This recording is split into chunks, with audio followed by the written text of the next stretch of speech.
Hey, it's Tony Brueski, and this is our week in review over the weekend, taking a look back at some of the most compelling conversations and stories that we've covered for you of the last week. Brand new episodes back Monday morning, bright and early, 5 a.m. here on the podcast.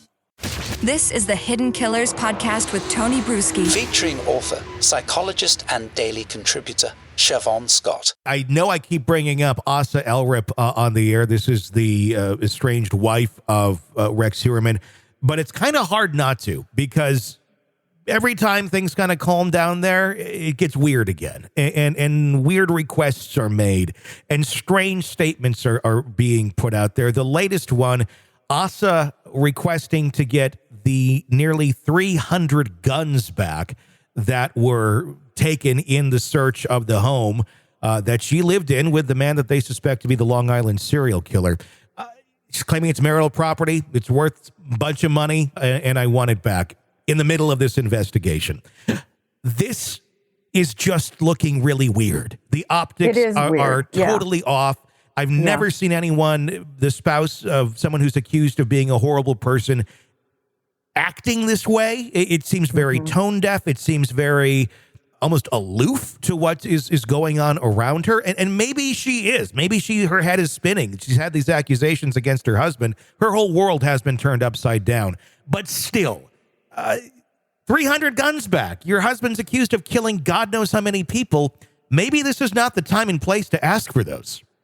Yeah, it does give a very odd vibe. It seems strange. And the first thought that came into my mind when I heard that is she's desperate for money and wants to sell all these guns.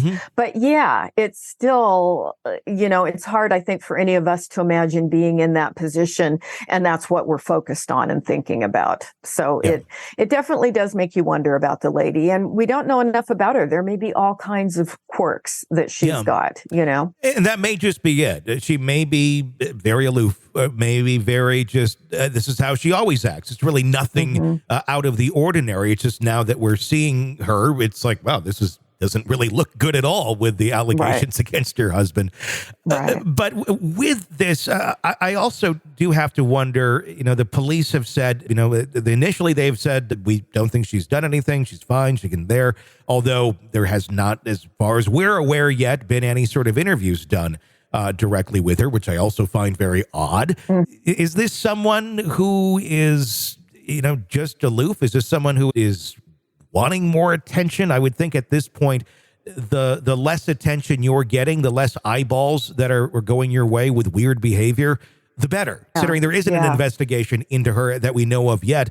But I would think if you keep saying these things and doing these things, it may make someone go, maybe we should take a second look at this. Yeah, it sure seems to be unusual behavior and not a person with insight. And of course, you can be a very odd person and not have any insight. And aloof is a good word. And still not be involved in the murders in any way. Sure. So we hope that's what's going on here. But again, if the police haven't interviewed her yet, that's weird. Would be hard to imagine how that couldn't happen. And so I wonder if they have, and they're just not disclosing that, and she's not disclosing that. It's overall a really strange case. Yeah. Lots of questions, and the amount of attention that has been drawn over to someone who apparently has nothing to do with the actual murders themselves. Very bizarre. But again, this seems like it might have been a very bizarre household as well. Yes. And these are just people who are bizarre. Yeah. They just didn't quite fit into normal, polite society, I think. You're locked into the Hidden Killers podcast. Want more? Start binging on all of our true crime podcasts right now through Apple Podcasts and get an ad-free experience when you sign up to be a True Crime Today Premium Plus member exclusively on Apple Podcasts. More of the Hidden Killers podcast dropping soon. Press subscribe now.